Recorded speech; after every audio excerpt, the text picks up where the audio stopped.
नमस्कार, आप देख रहे हैं फ्रंटलाइन 24। मैं हूं आपके साथ साहिबा सिंह। कौन है उदयनाथ झा जो महारानी काम सुंदरी साहिबा की संपत्ति पर ठोक दिया है दावा। उदयनाथ झा कामेश्वर सिंह की तीसरी पत्नी काम सुंदरी साहिबा की बड़ी बहन के पुत्र हैं।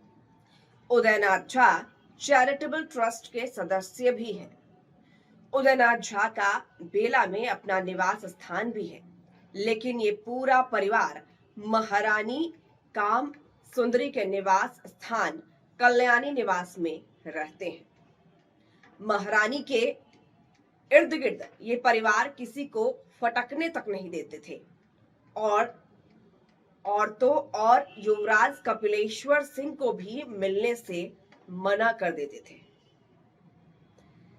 मतलब साफ है कि तीसरी महारानी काम सुंदरी साहिबा की उम्र ज्यों-ज्यों बढ़ती गई और वे बीमार रहने लगी तो उदयनाथ झा और उनके परिवार के लोग महारानी और उनकी संपत्ति पर आधिपत्य जमाने लगे।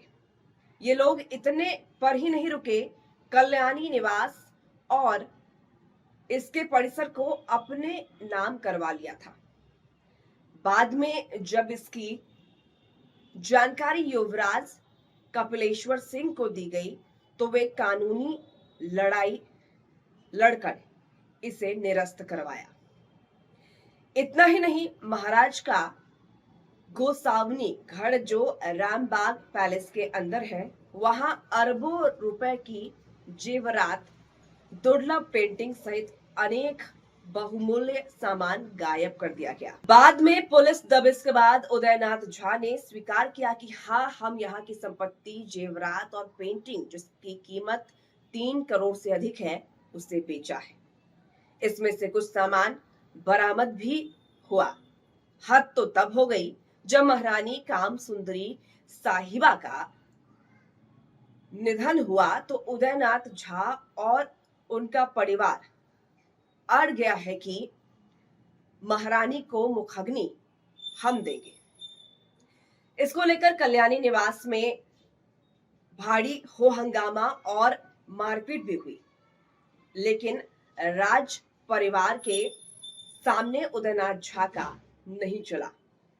महारानी काम सुंदरी साहिबा का श्राद्ध क्रम युवराज कपिलेश्वर सिंह और उनके परिवार के सदस्यों दरभंगा महाराज के परंपरा के अनुसार संपन्न कराया।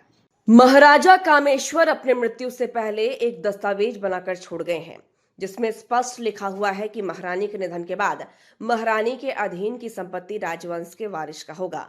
फिर इस तरह के दावे और आपत्तियां कहां तक सही है? यह तो वही हुआ जो रखने को दिया बंदूक तो हो गए हवलदार। उदयनाथ झा मात्र केयर टेकर की भूमिका में थे, ना कि मालिक। जो भी हो, दरभंगा महाराज कामेश्वर सिंह के दोनों पोते युवराज राजेश्वर सिंह और कपिलेश्वर सिंह इन दिनों अपनी संपत्ति को बचाने, धरोहरों को सहेजने और इतिहास को मिटने से बचाने के लिए काफी सक्रिय हो गए हैं।